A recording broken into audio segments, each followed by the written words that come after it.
సాధారణంగా ఏ టెస్ట్‌లు చేయడం వల్ల మనకి కిడ్నీ పాడైంది అని చెప్పి మనకు ముందే తెలుస్తుంది? సో కిడ్నీ సరిగ్గా పనిచేస్తోందా, కిడ్నీలో డిసీజ్ ఉందా, ఫెయిల్యూర్ ఉందా అని కనుక్కోవడం చాలా సింపుల్ అండి. దీనికి కావాల్సింది ఒక బ్లడ్ టెస్ట్. ఈ హ్మ్. బ్లడ్ టెస్ట్లో మనం చెక్ చేసేది యూరియా, క్రియాటినిన్, కొన్ని సందర్భాల్లో సిస్టాటిన్ సి అనే పారామీటర్స్ చెక్ చేస్తాం. రెండవది ఏమంటే urine test, simple urine test. ఈ యూరిన్ టెస్ట్లో ప్రోటీన్ ఏమన్నా లీక్ అవుతోందా, హ్మ్.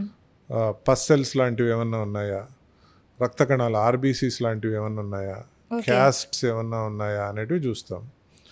ఇంకొకటి ఏమంటే అల్ట్రాసౌండ్ స్కాన్. హ్మ్. అల్ట్రాసౌండ్ స్కాన్లో రెండు కిడ్నీలు ఉన్నాయా, నార్మల్ పొజిషన్లో ఉన్నాయా, చూడ్డానికి అపియరెన్స్ కరెక్ట్గా ఉందా, సైజ్ కరెక్ట్గా ఉందా అనేది చూస్తాం. ఈ 3 టెస్ట్లతో కిడ్నీ డిసీజ్ ఉందా లేదా అనేది మనకు తెలిసిపోతుంది. ఓకే. ఈ 3 టెస్ట్‌లు చేస్తే సరిపోతుంది ఇవి అంటారు. స్క్రీనింగ్ టెస్ట్ అంటాం. అయితే సార్ గ్లోమెరులో నెఫ్రిటిన్, అలా నెఫ్రిటిన్ సిండ్రోమ్ లాంటివి చాలా అంటే మెడికల్ టర్మ్స్‌లో కొంచెం కష్టమైన పదాలు. వీటిని తెలుగులో చెప్పాలి అంటే ఎలా చెప్తారు sir? So glomerulonephritis, nephrotic syndrome అని 2 పదాలు మీరు చెప్పారు. హ్మ్. గ్లోమర్లో